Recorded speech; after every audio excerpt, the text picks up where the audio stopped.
আল্লাহ সুবহানাহু ওয়া তাআলা কোরআন মাজিদের যে মানমর্যাদা, যে গুরুত্ব দিয়েছেন, সেই মানমর্যাদা গুরুত্ব আমরা ওইভাবে দিতে পারিনি।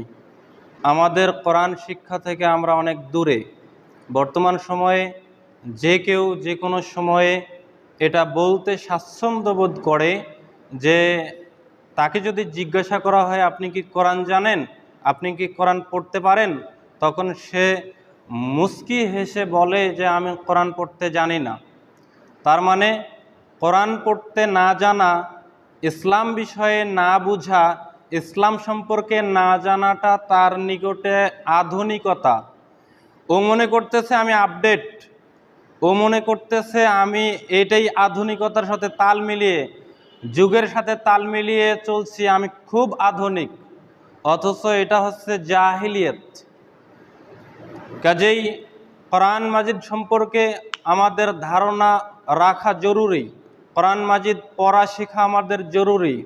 আল্লাহ তাআলা পবিত্র কোরআনুল কারীমের 59 নম্বর সূরা হাশর 21 নম্বর আয়াতে বলেছেন, লাউ আনসালনা হাযাল কোরআনা আলা জাবাল, যদি আমি কোরআনটাকে পাহাড়ের উপরে নাজিল করতাম, অবতীর্ণ করতাম, লারাআইতাহু, তাহলে তুমি দেখতে, খাশিয়াম মুতাসাদ্দিয়াম মিন খাশিয়াতিল্লাহ, তাহলে ওই পাহাড়টা আল্লাহর ভয়ে ভীত হয়ে, বিনীত হয়ে, নত হয়ে, খণ্ড খণ্ড হয়ে গেছে, চূর্ণ বিচূর্ণ হয়ে গেছে। ওয়াতিলকাল আমসালু নাদরিবুহা লিন্নাস, আমি এইসব দৃষ্টান্ত দিয়ে থাকি, বর্ণনা করে থাকি মানুষের জন্য, লাআল্লাহুম ইয়াতাফাক্কারুন, যাতে করে তারা চিন্তা করে, ভাবে, গবেষণা করে।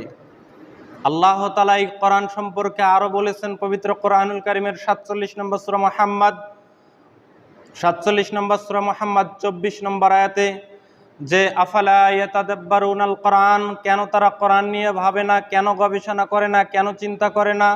আম আলা কুলুবিন আফকালুহা, তাদের অন্তরটাকে তালাবদ্ধ, তাদের অন্তরটাকে তালাবদ্ধ লক করা নাকি, কেন তারা ভাবে না, কেন চিন্তা করে না, কেন গবেষণা করে না। তাহলে এই কোরআন আসলে গবেষণার জিনিস, আসলেই ভাবার জিনিস। আল্লাহ কি বলেছেন, কত ঘটনা বর্ণনা করেছেন, কোন কারণে বর্ণনা করেছেন, এগুলা শিক্ষা অর্জন করা আমাদের জন্য জরুরি। আমরা হয়তোবা কোরআন হাদিসের কিছু জানি আর নিজেকে মনে করি আমি কত বড় পণ্ডিত হয়ে গেছি, অনেক কিছু জানি, কিন্তু আসলেই যদি আমরা পড়ালেখা করতে শুরু করি দেখা যাবে আমাদের অনেক কিছু অজানা রয়ে গেছে, অনেক কিছু আমাদের মধ্যে গাফলিত রয়েছে। এই জন্য কোরআন মাজিদের প্রতি লক্ষ্য করতে হবে, কোরআনের বিষয়ে চিন্তা করতে হবে, কোরআন পড়া আমাদের শিখতে হবে। রাসূল সাল্লাল্লাহু আলাইহি ওয়াসাল্লাম বলেন, মিশকাতুল মাসাবিতে হাদিস এসেছে, হাদিস নম্বর 2112 নম্বর হাদিস, ক্বালা রাসূলুল্লাহ সাল্লাল্লাহু আলাইহি ওয়াসাল্লাম, রাসূল সাল্লাল্লাহু আলাইহি ওয়াসাল্লাম বলেছেন, আল মাহিরু বিল কোরআন, কোরআন পাঠে দক্ষ ব্যক্তি, মা'আস সাফারাতিল কিরামিল বারারা, সেই যে ব্যক্তি কোরআন পাঠে দক্ষ হবে, কোরআন পাঠে দক্ষতা অর্জন করবে, রাসূল সাল্লাল্লাহু আলাইহি ওয়াসাল্লাম বলছেন সেই ব্যক্তি ফেরেশতাগণের সঙ্গী হবে। যে ব্যক্তি কোরআন মাজিদ দক্ষতা অর্জন করবে, দক্ষতার সহিত কোরআন মাজিদ তেলাওয়াত করবে, পাঠ করবে, রাসূল সাল্লাল্লাহু আলাইহি ওয়াসাল্লাম বলতেছেন সে সম্মানিত ফেরেশতাগণের সাথী হবেন, সাথী হিসেবে গণ্য হবেন।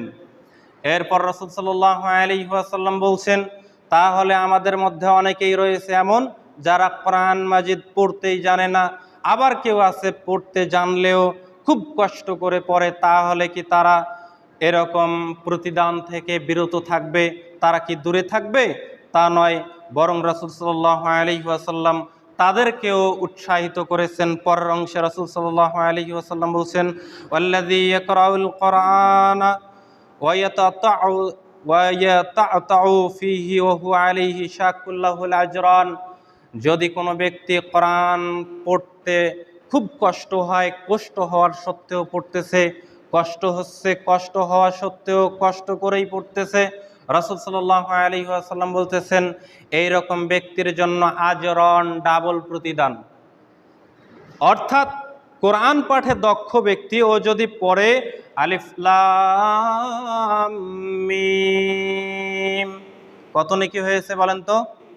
তার জন্য 30 নেকি। কিন্তু আরেকজন ব্যক্তি ও কষ্ট করে পড়তেছে, কষ্ট হওয়া সত্ত্বেও পড়তেছে, এইরকম ব্যক্তি যদি আলিফ লাম মিম পড়ে তাহলে তার জন্য ডাবল প্রতিদান, মানে তার জন্য 60 নেকি লিপিবদ্ধ করা হবে। তার মানে আমরা কোরআন পড়তে যারা পারি তাদের জন্য রাসূল সাল্লাল্লাহু আলাইহি ওয়াসাল্লাম সুসংবাদ দিয়েছেন যে তারা ফেরেশতাগণের সঙ্গী হবেন, সাথী হবেন।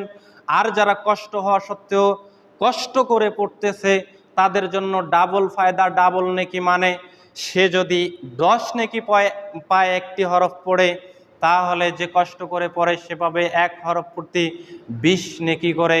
অতএব কোরআন মাজিদ আমাদের জন্য কল্যাণ বয়ে আনবে। কোরআন মাজিদ আমাদের পড়তে হবে। কোরআন মাজিদ যদি আমরা কোরআন থেকে দূরে থাকি তাহলে এই কোরআন আমাদের জন্য অভিশাপ হিসেবে আসবে। এই অভিশাপ কত অভিশাপ হিসেবে আসবে তা আমরা ভাষায় বলতে অক্ষম। তবে বর্তমান সামাজিক প্রেক্ষাপট আমাদের নিকটে স্পষ্ট যে বাংলাদেশে বিভিন্ন জায়গায় আমাদের উপরে গজব আসতেছে, আমাদের উপরে জুলুম নির্যাতন হয়ে আসতেছে। আরও কত জুলুম নির্যাতন আসবে তা বলার বাইরে, যদি আমরা কোরআনকে আঁকড়ে ধরতে না পারি।